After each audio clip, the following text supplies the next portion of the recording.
Joining me tonight is an extraordinary guest, Suzanne Giesemann. She's an author and motivational speaker with an emphasis on personal excellence and spiritual growth. Her story is extraordinary. And tonight we're going to be talking about her newest book called The Priest and the Medium. We will be taking topic-specific questions for Suzanne. If you have a question about her book, we won't be doing readings tonight, but we will certainly take your calls on different questions you may have. She is a former Navy commander who has served as a commanding officer and was the aide to the chairman of the Joint Chiefs of Staff at the Pentagon on 9/11. She has traveled to over 54 countries, flown on Air Force One with the president, and she was even catapulted off the deck of an aircraft carrier. I can't wait to ask her about that. And among other things, Suzanne is an academic member of the Academy of Spirituality and Paranormal Studies and is a member of the Institute of Noetic Sciences. Suzanne never dreamt that she would one day connect with the spirit world while she was researching the book, The Priest and the Medium, which is the actual true story of psychic medium B. Ann Gaiman and her husband, former Jesuit priest, Wayne Knoll. So we're going to be talking about the story that she wrote and her fabulous life adventures. She is also a U.S. Coast Guard licensed captain, and she has sailed her 46-foot boat along with her husband across the Atlantic Ocean. We have a wealth and extraordinary vast amount of information and story sharing that we're going to be doing tonight, and I'm really looking forward to speaking with her. Hi, Suzanne. Welcome. Hi, Hillary. How are you? I didn't know where to start. When I read your bio, there were so many fabulous things that you do and so many wonderful questions I wanted to ask you.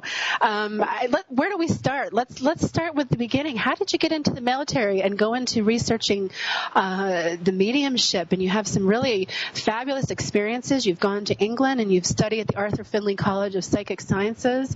How did this all happen? Did you always have a connection to this topic growing up? You just described Part A of my life, followed by Part B. There's such a difference, isn't it, between this rigid military lifestyle and now my life as a medium and a writer. It's every day is an adventure. But I got into the military because that was my desire, to serve my country and to travel the world, and it was just a fabulous career. I loved every minute of it. Very proud to have served 20 years in the Navy. But throughout that career, I was always interested in metaphysics, paranormal phenomena. I've always been highly intuitive, but never had any idea that I would one day be a medium myself. None. You know, it's funny because I interviewed a while back a woman who's now become a friend of mine, Lorraine Rowe, who was a 4-time Emmy award-winning investigative journalist.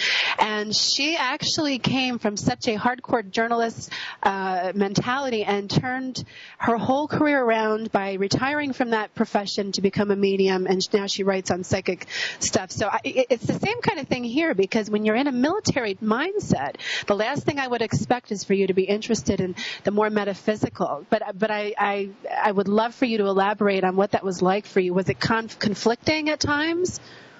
It wasn't too conflicting, except I can remember many times going into metaphysical bookstores and feel like I was almost sneaking around. And I remember I went for past life regression, and I went to a channeler, and I remember that I didn't tell anybody I worked with that I was doing that. I wouldn't think that you would. I would think it was kind of like sneaking off base to go and do something. Exactly. So you've always had a connection with your intuition. I think, did you have any experiences with the paranormal when you were young? None that I can remember. None at all. It's quite interesting. And how does your husband feel about you moving into this realm, if you will?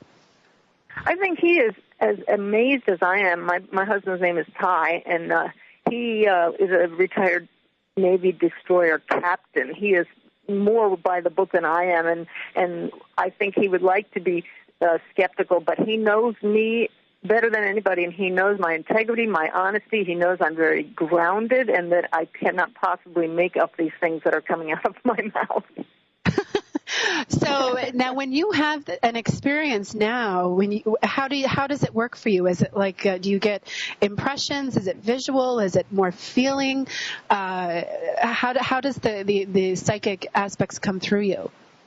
What's happening is I would like to back up and say that I had this interest in mediumship all my life, and 3 years ago, unfortunately, my stepdaughter, Susan, who was a sergeant in the Marine Corps, was reporting for duty and struck by lightning, a literal bolt out of the blue, and was killed. Along with her, she was 6 months pregnant. So we lost both of them that day. And it was that, Hillary, that experience that made me know I had to find a medium and find out, is this for real? Does the spirit survive death? And if so, I had to find Susan. I needed to find proof that she was still around and prove to myself and my husband that that life is eternal. And that's what really kick-started everything. And so right at that time, I began meditating daily. So for 3 years now, I've been meditating daily, and I am convinced if I had not done that, I never would have uncovered my mediumistic abilities, because I'm sure you know you have to quiet the mind to be receptive to those really subtle signals from the other side. And so when you first went to see this medium when she passed away, what was that experience like for you? Well, the first medium that I went to was Anne Gaiman, who is the subject of my book, The Priest and the Medium. Anne is one of the top psychic mediums in the country. She's 73 years old. She's been doing this all her life. She's a born medium. Her gift is incredible. And I went to her and went to her class on mediumship and spiritualism. She's a pastor of a spiritualist church. And it was in that class when we were paired up with other students and had to hold a piece of our partner's jewelry, which is called psychometry, read the energy of the jewelry. When three things popped into my mind, I said them to my partner, and all of them were true about her, and I was floored. So it began immediately. Mm. And when you decided to pick up this book and research it and make this story, let's give our listeners a little bit of a background about the book. Why don't you explain a little bit about the story that you wrote about? Okay, well, I was so blown away by my reading with Anne Gaiman and with several other mediums in which my stepdaughter came through very evidently. There is no doubt in my mind that Susan's around, and probably we had a role in this book. But I felt that I wanted to get this message of comfort of mediumship to as many people as possible. And having sat through Anne Gaiman's class and heard many of her stories about her life growing up and her amazing gifts, I wanted to write her life story and was so honored when she agreed to let me do so. But I knew that we needed to have something different, a hook that would get people who wouldn't normally read about a medium to read. And it was just perfect, because here's this psychic medium, pastor of a spiritualist church, and her husband is a former Jesuit priest. So now people who would never read a book about mediums, many Catholics, are drawn to this book, and they learn that, hey, this isn't weird, this isn't evil. If a Jesuit priest can marry a medium, then maybe it's safe. And it just, Wayne Knoll is her husband. He's a professor at Georgetown University. His life is as fascinating as Anne's, and I parallel their lives in the book, every other chapter from their childhood, and the similarities in their lives are truly amazing. And the book reads like a novel. It's a real page-turner, I'm told by people who've read it, and it's a heartwarming book because of the messages and the beautiful spiritual messages that it carries. So it's about soulmates. They were soulmates, you think? Oh, absolutely. No doubt about it. Yeah, in fact, I for those of you listening, I have a discussion going on my Facebook and dreaming. And somebody you love or somebody who is a significant person in your life through consciousness, by thinking about them or sending them energy or just intentionally sending them love to see what kind of response they feel on the other side. And it's been a fabulous discussion.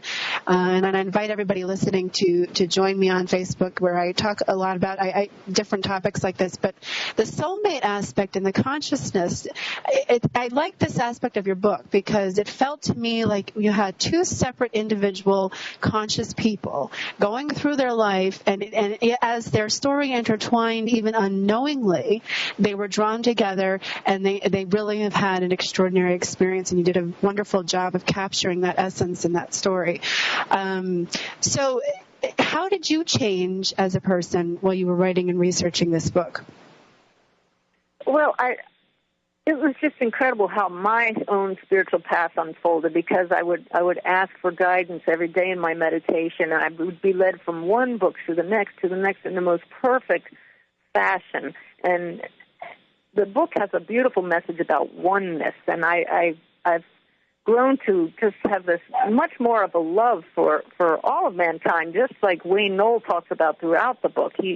They're both such loving people, and I feel much more loving myself as a result of knowing them and as a result of writing the book.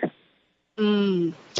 And how does that conflict with your military upbringing, or how do you work that into that? No conflict whatsoever. I mean, military people can be as loving as anybody else. I guess what I'm asking is, because I think there's an idea out there or some kind of thought, but from a lot of people that, military people don't have that kind of connection. But I know that's not true because I know a lot of people personally who are in there too. But it seems like the mindset is so compartmentalized sometimes about how, the order of things and that. So I'm just asking that as a curiosity to see if that was hard for you to make that adjustment from more of a oneness kind of mindset. I don't know. Maybe I'm not making sense. I retired 6 years ago from the Navy, and it has been an adjustment. I think the military. I know what you're getting at. The military is very rank conscious, and rather than thinking we're all similar, you're very deferential to those senior to you. Those below you, you expect them to literally obey you, and so there is a separation feel to it, and you have to have that. You have to have people who are going to obey orders instantly. It could save people's lives. But now I've gotten over that. I see the equality of everyone, and I just love it. But there's a point I wanted to make earlier, and that is that I feel my military background has been for a purpose, and that is that people who listen to me now because they say, hey, wow, she was a commander in the Navy. She's credible. She's not a wacko. Because the thing that I was talking to Lorraine about this too. The thing about being psychic and having these mediumship abilities usually does not come with this solid credential, grounded background.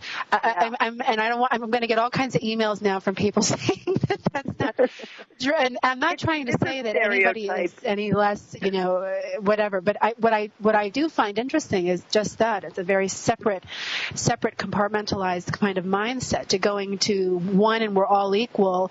A lot of people struggle with that jump, even if they're not necessarily in the military.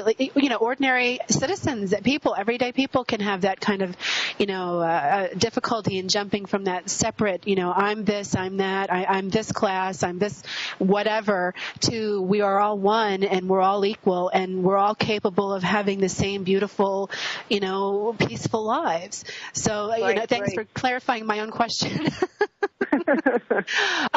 What I would like to ask, I'd like to switch topics for a second. I would like to hear more about what your experience was on 9/11 when you were involved in that.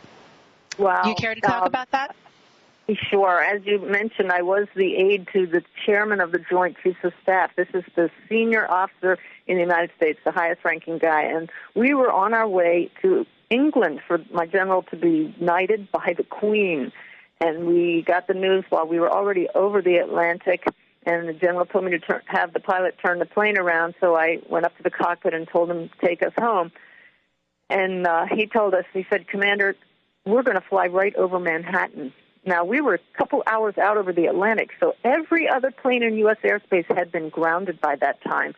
And so here we are flying back, and our Air Force crew had to open their safe, pull out their authentication codes, and give the secret password, if you will, over the radio so they wouldn't shoot us down.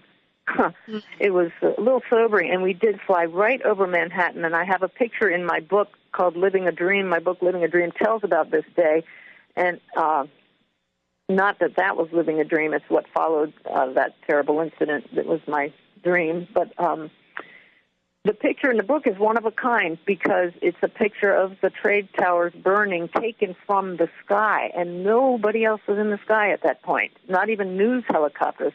So we flew over Manhattan, flew right back to Washington, D.C., landed at Andrews Air Force Base, and had a police escort back through this empty city. The streets were cleared, and we approached the Pentagon with smoke coming out of the roof, and we went into the building. The general got a quick briefing, and then we went to see the site of the attack on the other side of the building. And I remember Hillary stepping over a jet engine part in the grass as we walked towards this crater in the side of my office building. And the next 3 days reported to work as normal as it continued to burn. Non-essential personnel stayed home, but as the aide to the chairman, I had to go to work.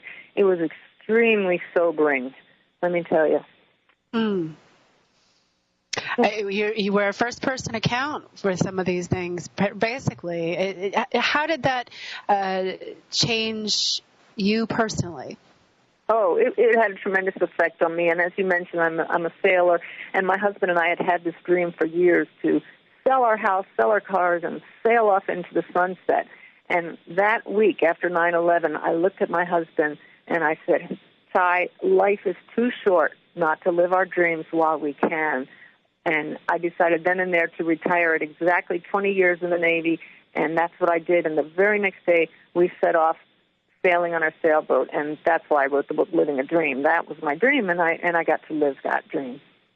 So as a result of 9/11 and your experience through that, you actually retired, and then you decided to sail across the Atlantic Ocean. That's right, yeah. You know something, I think that's a real powerful message for all of us. You know, when we have something extraordinary happen like that in our lives, you know, dramatic, traumatic, or just very sobering, the whole point really is that we don't know how long we have, and we might as well get busy living now instead of, you know, being so worried about, you know, well, we can't live now, we have to work, we have to pay the bills. And of course you have to work and pay the bills anyway, but when we get so caught up in that that's our only thing, we forget that we have dreams to carry out, things that we want to do. And I just, you know, it amazes me when people say, well, I'm saving for retirement and I'm going to do this when I retire. But, you know, when they're 60, 70 years old, who knows what their health is going to be like? And so they've worked their whole lives to, you know, at the grind. Commander at the Pentagon, there was a commander I know, and he was killed when the plane flew into his office. And, you know, the whole point of that book, Living a Dream, was, you know, live every day as if it's your last, because it could be. It's sobering. But now I have this very positive message, the priest and the medium, that, you know, their life is eternal, but we still have things we want to accomplish while we're living in this dimension. Right. And so moving on to another part of your story, you've actually flown in Air Force One with the president. Oh, it was fun. I can honestly say you're the only person I've ever met who has done that. What was that like for you? Well, it was so cool. This was in President George Bush Sr.'s first days in office, and General Shelton, the chairman of the Joint Chiefs, and I got to go on Air Force One with him as we flew to go visit some troops. And you go on board the plane, and I don't know how many of your listeners will remember the show Get Smart, where they would open a set of doors, and then another set of doors would open behind it. That's what Air Force One was like. They had the exterior door to the plane, but then there was another set of doors, and you go in, and there are hallways and conference rooms, and my seat on the plane was in the conference room, and the only other people in there with me was the chairman of the Joint Chiefs of Staff, Secretary of Defense, Rumsfeld, and his assistant, just the four of us.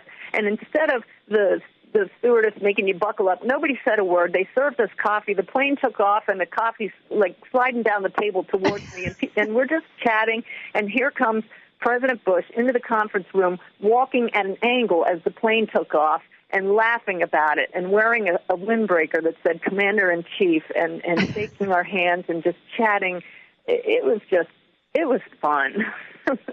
Did it had to feel like a pinch me, am I dreaming kind of moment for your career as a woman in the military? You know, you don't see too many. I mean, maybe I'm wrong, but do you see a lot of women get up to that level? Well, let's see. When I joined, there were about 17% of the women, 17% of military people were women, and certainly less of a percentage in officer ranks. And so it thinned out. It's a triangular rise. You know, it thins out as you go higher. So it was always pretty unusual to be a woman in the military, and I think that's why I'm a little bit more comfortable saying now that I'm a medium because I'm used to always being unordinary, if you will. Unordinary. What a great... I'd say, did you expect yourself to get up to that level when you first joined the military? I hoped to, yeah. And I probably, my husband says, you should have stayed in, you could have gone higher. But, again, it got back to that, there's more to life than this. I have dreams. And now, when did you live in China, or I'm sorry, Japan through this? Or actually, did you live in China and Japan, or was it just Japan? It was Japan. Lived for 2 years in Japan. It was just one of my assignments in the early 90s, and that was just a blast. When you live overseas, every day is an adventure. Something new. Yeah, and then it just, I mean, I'm looking at your bio right now, and it goes through this extraordinary list of all your accomplishments in the military, and then it seems like it kind of switches to, the Academy of Spirituality and Paranormal Studies and the Noetic Sciences, and it's really quite inspiring. So tell me a little bit about your experience when you went over to study at the Arthur Findlay College of Psychic Sciences. Oh, my goodness. Well, I finished writing The Priest and the Medium, and another medium named Janet Nohavik asked me to write her biography. And in doing so, I attended her classes on mediumship, and this is when I really discovered that I could bring through spirits of people's loved ones who had passed over. And Janet had studied at the Arthur Findlay College in Stansted, England, and I really loved their focus. The British focus is on evidence. In other words, don't tell somebody, I have your grandmother and she loves you very much. I mean, tell them something that overwhelms them with evidence that she's there. For example, I have your grandmother here and she's showing me a red vase with flowers on it on her mantle. That's evidence. Do you see the difference? Yeah. Well, that's very common. It's very common, the thing that I have with some psychic readings is that it's just very vague and it's this and that. But it's you're right. I think when people can really produce something that nobody else would know, or that it was a significant symbol or act by that person who's on the other side, there really isn't any disputing that. So it really makes the whole experience completely different. It made me want to go all the way to England to learn this evidential style because I won't settle for anything less than proof. Now, the proof, you can never prove to anybody anything, but you can give them overwhelming evidence. And that's what I learned to do at Arthur Findlay College. And my mentor, Janet, told me, it's going to be a life-changing experience when you go over there, and it was. I came back, that was March of this year, and I came back a different person. I came back saying, I am a medium. And let me tell you, that was huge. It was, to me, I hope I don't offend anybody by saying this, but it was like coming out of the closet for me. Yeah, I think it is. I think really it is for most people who end up going from one place in their lives to another that is more intuitive. And I've always said this wherever I go, that everybody has the abilities within them. That some people can just develop them quicker, and some people just have to work at it a little harder. But I really think that psychic phenomena has to do with higher consciousness. And as we connect more to our intuition and we meditate more and we calm our mind and we get stress out of our lives, we create a really wonderful space for these kinds of things to happen. I don't think that anybody is special over anybody else. I think we all have the same abilities. It's just that some people have been practicing it more, and that channel is just more open than with other people. Mm-hmm. And it's not that you can't open that. Would you agree? Oh, absolutely, absolutely. And but I want to get back to that evidence piece. Yesterday I gave a reading for a friend of mine who lost her mother-in-law just a week ago, and she said, let's see if we can bring her through. And it was my best reading ever. I came up with around 20 very specific pieces of evidence. Like right away I said, she's showing me a wishing well, and she's throwing pennies for good luck. And this woman's mother-in-law she threw pennies for good luck everywhere, including at my friend's wedding. And, I mean, over and over pieces of evidence like that left no doubt in our minds that her mother-in-law, even though she's only gone 1 week, is just doing great on the other side. Mm. So when you have these communications now, I know you just said that you just finished that program this year, how was it difficult for you to get over the skeptic kind of doubt voice that we all have with these kinds of things, or, the confidence? How did you work through that? Oh, gosh. I'm a person in my Navy uniform, always in my right pocket of my skirt or my uniform pants was a list. I'm a list person. So now what I've done is every reading I've given, the really wow pieces of evidence that just blow me away, I add them to this growing list so that when my own confidence flags or fails, I pull out that list. I don't carry it in my pocket now. It's on my iPhone. I pull it out and I look at it, and it reminds me, and I know in my own mind I could not have made that up. These spirit people are real, and I'm really doing this. So my method is of buoying my confidence is to just keep reinforcing the successes I've had with this. And that would be good advice to anybody listening who may have those tendencies and, are a little bit skeptical of coming out, so to speak, as, having mediumship-like abilities. Going back to 9/11, did you have any experiences with anybody that had crossed over during that time, or have you since? I did not. I can tell you that Anne Gaiman from my book, The Priest and the Medium, had tremendous headaches just a couple days before the terrorist attack. She's always been very precognitive, and she was sick to her stomach and actually had to take medicine. She was so ill, and Anne doesn't tolerate medicine well. And then I know that she has helped families from 9/11 afterwards, but I personally don't have any experience with that. No. And so when you consciously connect to the other side, is it done in like a reading setting? Do you do readings for people? Yes, I do. I'm giving readings now, and it's incredibly rewarding, and especially rewarding for me because I have my military pension. I really don't need the money. Pension's not a lot of money, but I don't need mediumship to be my livelihood. So I set up a foundation in my stepdaughter's memory, and people they'll sit with me and give me a little donation, and so it goes to charity. So I feel like I'm helping the other people, and we're all helping others through this mediumship. And so the cycle of love keeps going on and on and on. I think that's really wonderful. Oh, can I tell you something, Hillary? I got to tell you something. It's really cool. I wrote my first check to charity in my stepdaughter's memory. And the very next day in meditation, she came through to me to say, thanks for the donation, because I picked one of her favorite charities. And I knew it was her, but I also knew that my skeptical Navy captain husband, if I said to him, hey, Susan visited me this morning, he would like pat me on the shoulder and say, that's nice, Suzanne. So I said to her, in my meditation, I said, Susan, give me some evidence about your mom, my husband's ex-wife, so that they know you were here. And she said to me, write this down. And she gave me 3 really off-the-wall things. I got off the phone, called his ex-wife, and she verified all 3 of them. I mean, the thing was, your cat is sick. And she said, yes, my cat is sick. I said, you have Christmas lights up inside your house year-round in those little white plastic tube. And she said, yeah, it runs up the stairway. I mean, that kind of thing just blows me away. Mm-hmm.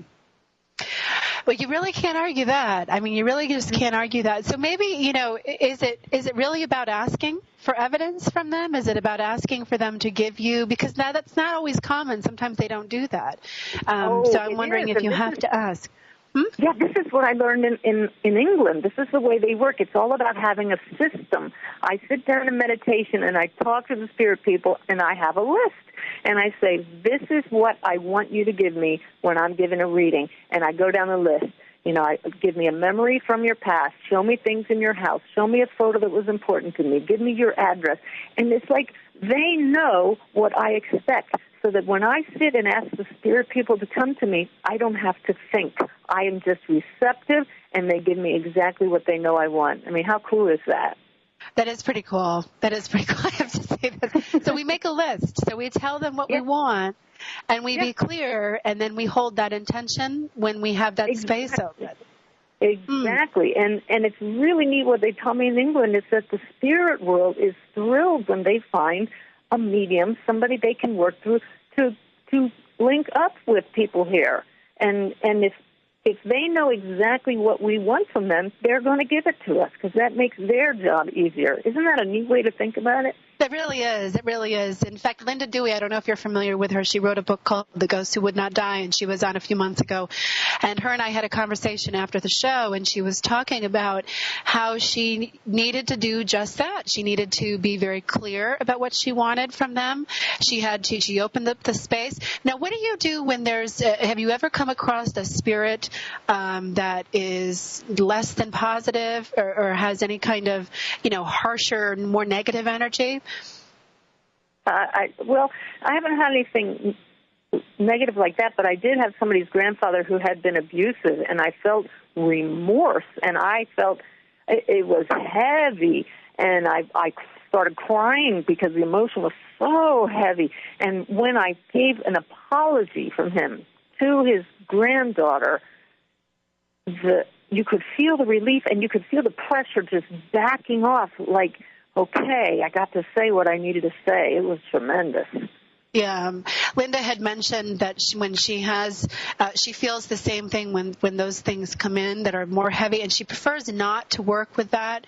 So she had a really wonderful way of saying about setting boundaries. And again, I guess it's making the intention clear that this is what because she was very overwhelmed with the amount of spirits that had come in to that space. Do you ever find that happens? You have kind of like opening a hole and they all kind of pour in, or is it one at a time that comes to you? Yes, and like sometimes they all get mixed up, and you literally have to think to them, hey, separate yourselves and step back a little bit. Give me one at a time. And they do. It's amazing.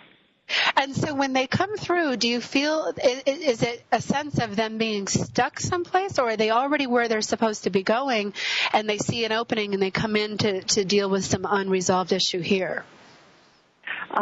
Now you're going to get into a little bit of quantum physics, where I would just say they're already everywhere. Do you know what I mean? Oh, quantum physics is good for me. We could talk quantum physics if you want. I actually, it's a hobby of mine. It's a wonderful subject I like to talk about and read about and stuff. But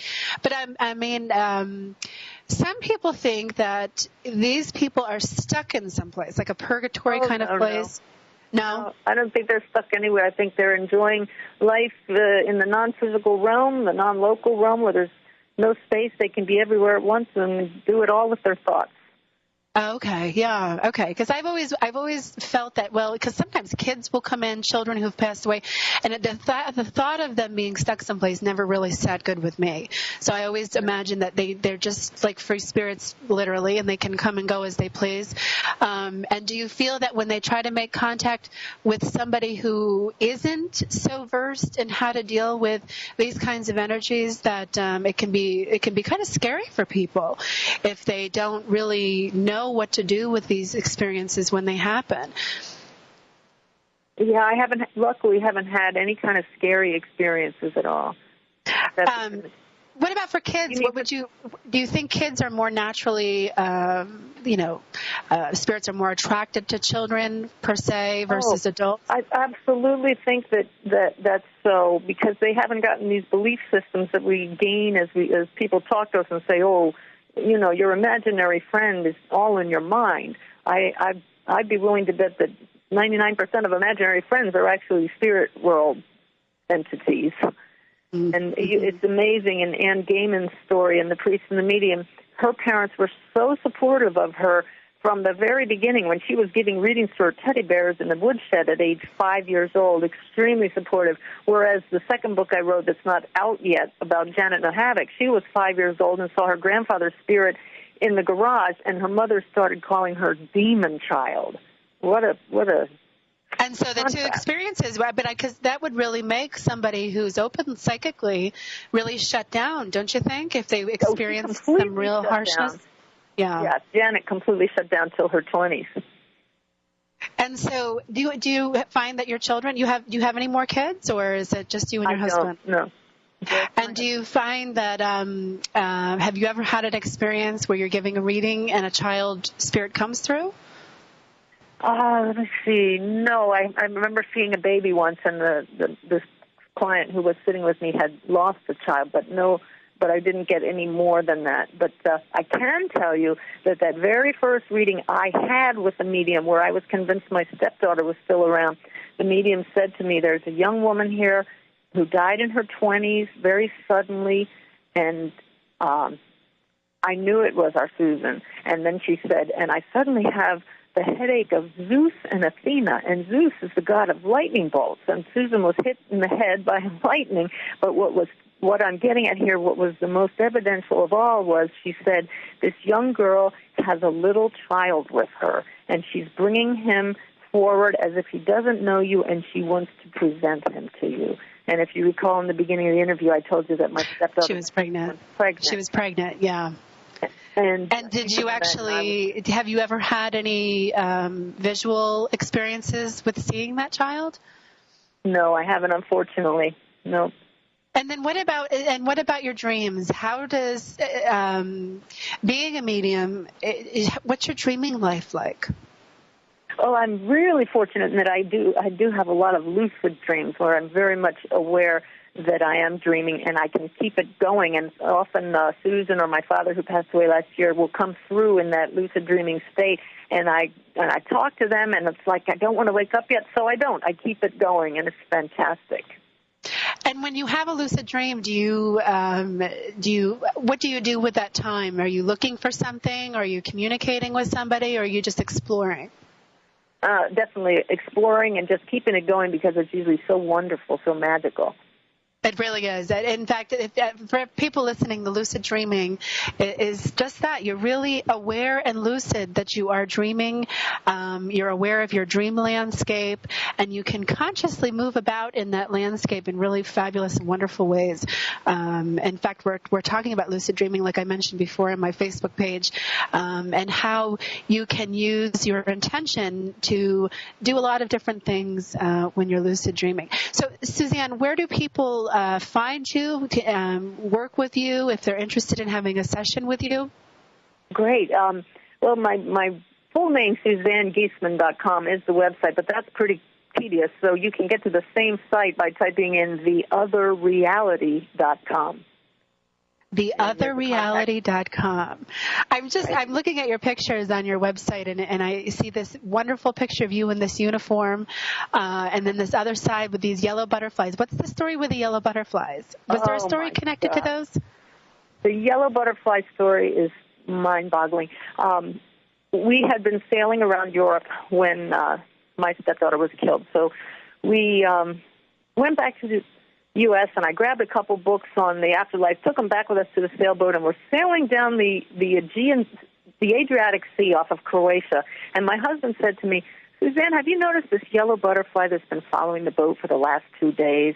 And I said, yeah, I did notice that, because it's really unusual to see a butterfly at sea. And just as I read that, I looked down at the book I was reading on the afterlife, and it said that the spirit world often sends us a signal that they're around, and it could be as unusual as a yellow butterfly in December. And I said to my husband, listen to this. How about a yellow butterfly on the sea? And just as I read that, the butterfly flew between the two of us in the cockpit and flew away. Now, that was just the start, because later that day we tied up on this island off Croatia, tied our boat up, and there was a swarm of yellow butterflies around our boat, but none of the others.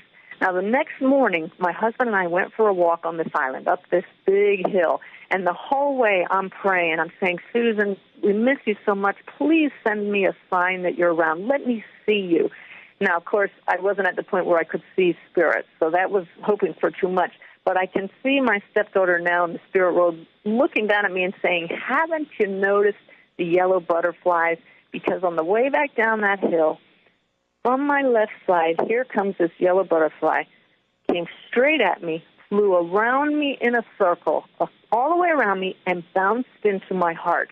And then it took straight off down the trail, 50 yards in a straight line to my husband, flew around him in a complete circle, and bounced into his heart, and then flew off.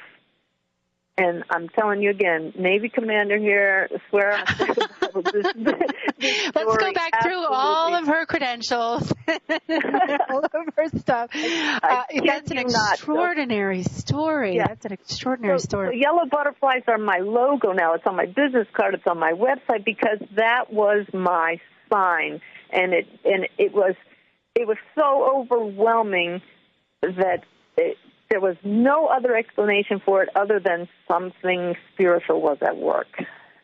And your husband, what did he think about that?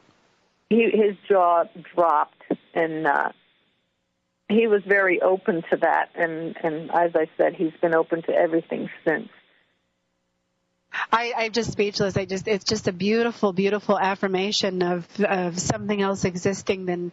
And so many people tend to walk around this world, not believing that there's a spiritual aspect to life. That when you say spiritual, they think church and they think, right. certain things. But what they forget, I think, sometimes is that these kinds of experiences are guided by something that is much, much bigger than us, and that we can't necessarily understand or have the evidence for, but we can trust it in our intuition. And then just the fact that, what are the odds?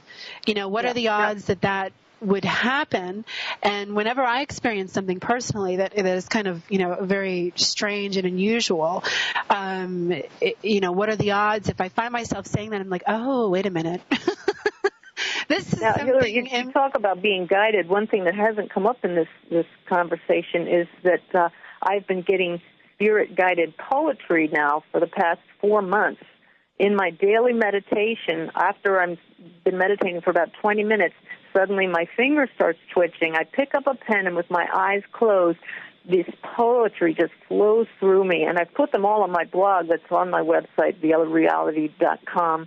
And they amaze me because I've never enjoyed poetry. I don't write poetry, and even when they come out, I have to type them up before I even know what I was writing. And so if anybody wants to check them out, I hope they enjoy them because I've been answering people's questions. My friends will say, ask the spirit world this question, and I'll get a poem for them. Really? It's been fascinating. It comes through. Is it kind of like automatic writing? It is. Yeah. Yeah, because actually I have your blog here, and I'd like to read one of the poems that you have here. I was reading it as you were talking. It's called Different and Interesting. Listen, voices from afar speaking, such a message they bring, like angels that sing, brushes of a wing. Listen, so subtle you can barely hear it, the voice of spirit calling to those who are falling, giving comfort and rest, held against a gentle breast, so great the charms, held in their arms, always there. With a flourish, your soul they nourish, such awesome power, yet gentle as a flower. Breathe the scent and sigh, never wonder why, protected by love, watched from above, a flutter of bliss, a butterfly's kiss, sent to remind you we're there behind you, never alone, yet free to fly, soar high, little bird. What a beautiful, beautiful poem. And Hillary, it comes to me in 5 minutes. I mean, it just flows. If I were to think about it, it would stop because I would be saying, well, I can't write poetry. And that was poem number what? That was poem number 120. Yeah. It's just mind-boggling. The spirit world is so fantastic. And are you publishing a book with your poems? Oh, I don't know. I just let every day unfold. I didn't get a poem today, the first time ever, but I had my best reading ever yesterday. So I don't push it. I don't expect anything. Every day I wake up and say, what's going to happen today? Wow. It's extraordinary. We have a few minutes left. We have about 10 minutes left in the show, and I've been dying to ask you about being catapulted off the deck of an aircraft carrier. Well, when I read that, I said, what? It's right up there with flying on Air Force One, I'll tell you. I'm going to make sure everybody knows I was not flying the airplane. I was a passenger, and it's like the greatest ride in an amusement park you can ever imagine. You're strapped in. You can see the aircraft. First, you have to land on the aircraft carrier, okay, so you can see it way down there, and it looks tiny in the middle of this great big ocean. And you land, and you grab the arresting wire, and it's like, bam, and then, boom, you're stopped. Just like that. It's shocking.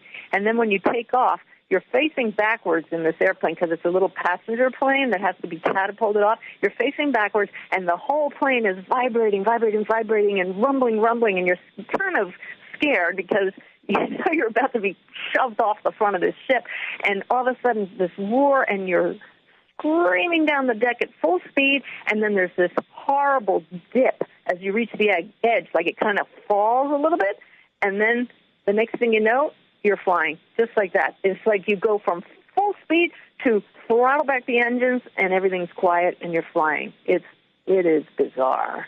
So you were a passenger in the plane, and that's how you were. Oh, okay. Because I had these visions of some kind of weird thing happening where they threw you off the boat, and I said I have to ask her about that. So Alison DuBose wrote the foreword for your book, The Priest and the Medium. She was the one who the TV hit series Medium was done after. Have you worked with her personally? No, but she visited Anne Gaiman, who is the subject of The Priest and the Medium, in Lilydale, Anne's summer home in a spiritualist community, and they just hit it off, and she agreed to write the foreword, and she wrote some really nice words about Anne and Wayne, and she really captured them, that the two of them are like dessert for the soul. I thought that was wonderful. That is, and they have a very similar experience in their mediumship, don't they? Right. They both brought through Gus Grissom, one of the Apollo astronauts who was burned up in the capsule. Anne had a very frightening experience when she brought him through because she felt as if she were suffocating and on fire, and that passed quickly, and then she realized that she was experiencing that Apollo incident. Mm. Yeah, and they both worked for they both helped law enforcement solve cases too, didn't they? They did, yes, indeed. And there are a lot of good stories in The Priest and the Medium of Anne solving missing persons cases, solving murders, even dousing for oil, for Phillips Petroleum. She would stand above the earth and wave her hand and could tell exactly where oil was, how deep it was, and what kind of oil it was, simply by reading the vibrations, the energy coming up through the earth. Mm. It just amazes me. Do you see yourself going back into the military atmosphere, working on that kind of level with anybody? No, not at all. I don't see that. I'm not even going out looking for clients. I think everything is just coming to me. So that just does not feel right now. No, but I mean, it would be pretty amazing if that were ever the case. And you'd have to promise to come tell me on my show what that was like. I would really love to bring you back on if that's ever the case. So in the we have about 5 minutes left, 6-7 minutes left of the show, and what I usually like to talk about towards the end when I have my guests come on is what they feel about what's going on in the world today with all of this stuff and the economy and different things and different wars going on, and what do you feel about the things that are going on, and what's your hope for humanity? Wow. I all in 5 minutes or less. Yeah, I feel distressed with all the news in the last week with the rampages of killing and people shooting, walking into office buildings and shooting people, and it distresses me. But at the same time, you read other news about this is a new age where people are starting to understand more about why we're here. So somewhere the two have to meet in the middle.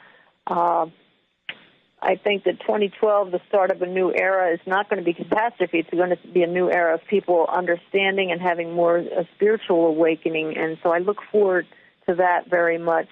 But I think that books like mine, hopefully The Priest and the Medium, will help people to open their eyes to what is really important, that we're spiritual beings now, and that we need to understand our differences. That's another major message in my book, that in spite of differences in our beliefs, if we have to learn to understand and accept each other and see our oneness, or we're going to self-destruct.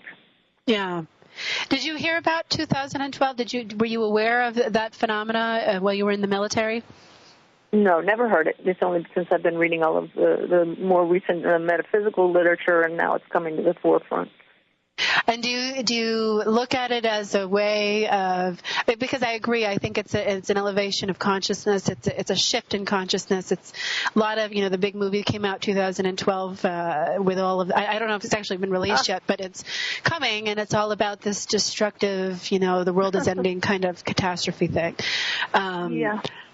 And so a lot of people are going into that fear, the place of fear and separatism, and really thinking some pretty heavy things. And you see a kind of a divide between the people who do think that and the other people who think, well, you know what, this isn't such a bad thing. This is an elevation in consciousness. The astrology has been done around it. Barbara Hand Cloud's done a lot of talking about the astrology that has to do with the calendar endings and things like that.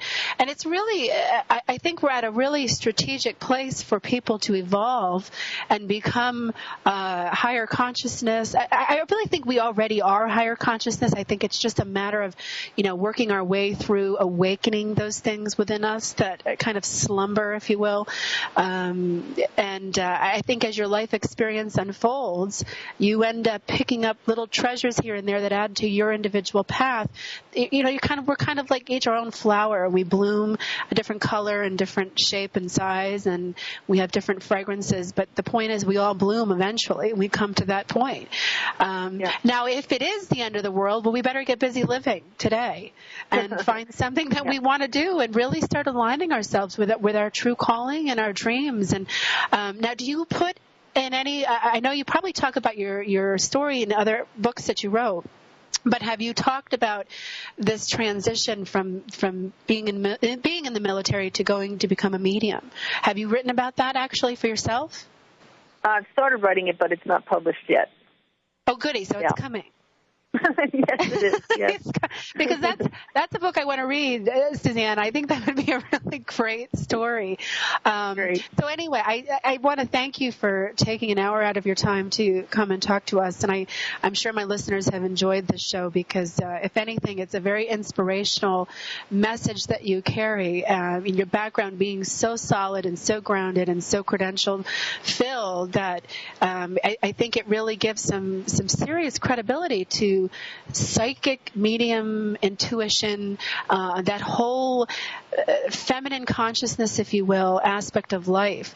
And so I see you as a really big pillar in holding up that light for other people to say, look, this is somebody who comes from here. Look at her life. Look what she's done.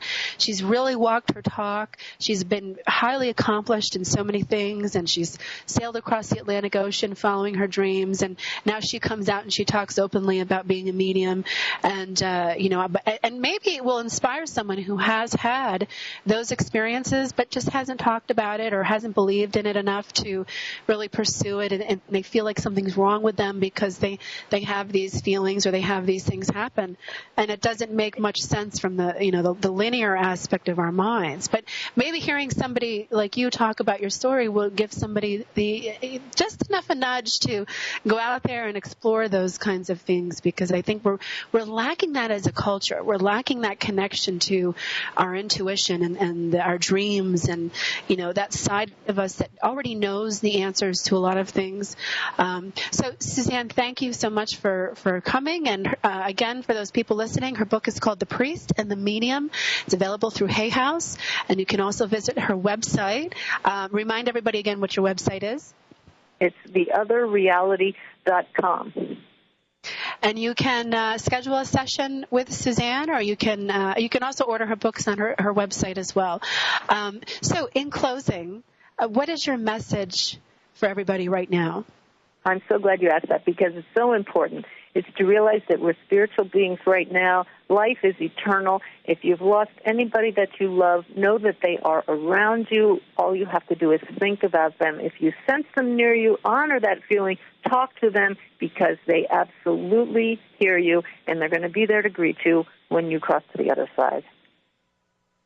That is wonderful words of wisdom from Suzanne Giesemann. Thank you so much for joining me, guys. I'm Hillary Raimo. You're listening to Matters from Mind, Body, and Spirit Talk Radio. And until next time, live well, follow your dreams. Namaste, everybody.